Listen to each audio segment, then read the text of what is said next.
சற்று முன் கிடைக்கப்பெற்ற மிக மிக முக்கியமான செய்தி ஒன்று வெளியாகி உள்ளது. திராவிட முன்னேற்ற கழகத்தின் தலைவரும் தமிழக முதல்வருமான ஸ்டாலினுக்கு எதிராக ஆளுநர் அதிரடியான உத்தரவு ஒன்றை பிறப்பித்துள்ளார்.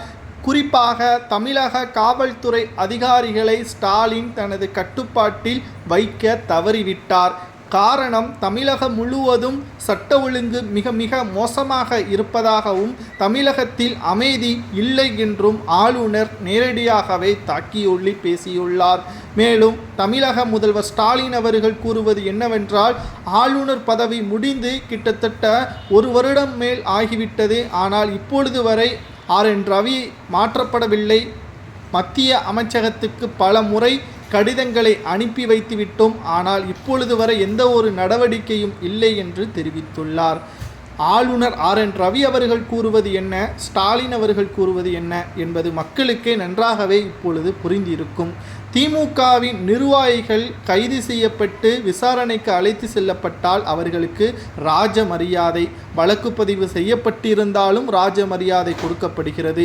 ஆனால் அப்பாவி மக்கள் வழக்கு பதிவு செய்யாமல் விசாரணைக்கு அழைத்து சென்றால் அவர்களை மிகவும் மோசமாக, அதாவது மனிதனாக கூட மதிக்காமல் இருப்பது சரியா என்பதை தான் தற்பொழுது ஆளுநர் RN ரவி அவர்கள் கூறியுள்ளார்.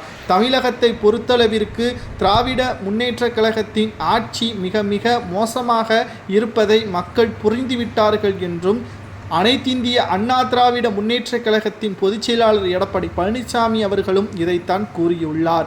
ஜூலை 7ஆம் தேதி முதல் 21ஆம் தேதி வரை தமிழகம் முழுவதும் சுற்றுப்பயணம் மேற்கொள்ள திட்டமிட்டுள்ளார்.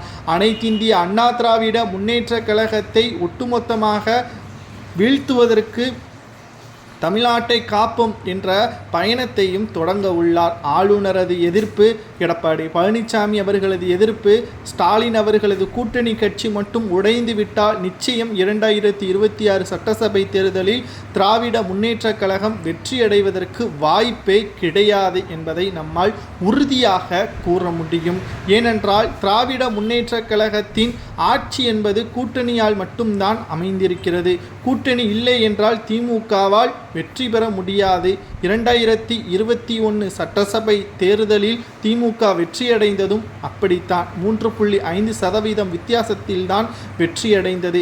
ஆளுநர் தற்பொழுது என்ன கூறியுள்ளார் என்றால், மத்திய உள்துறை அமைச்சரிடம் கடிதத்தை கொடுத்து தமிழ்நாட்டில் பாதுகாப்பு இல்லை என்றும் மனித உரிமை ஆணையத்திடம் தற்பொழுது முறையிட்டுள்ளார். இதனால் ஸ்டாலினை விசாரணை செய்வதற்காக தமிழ்நாட்டில் தனி அமைப்பு ஏற்படுத்தப்படும் என்ற தகவலும் வெளியாகி உள்ளது.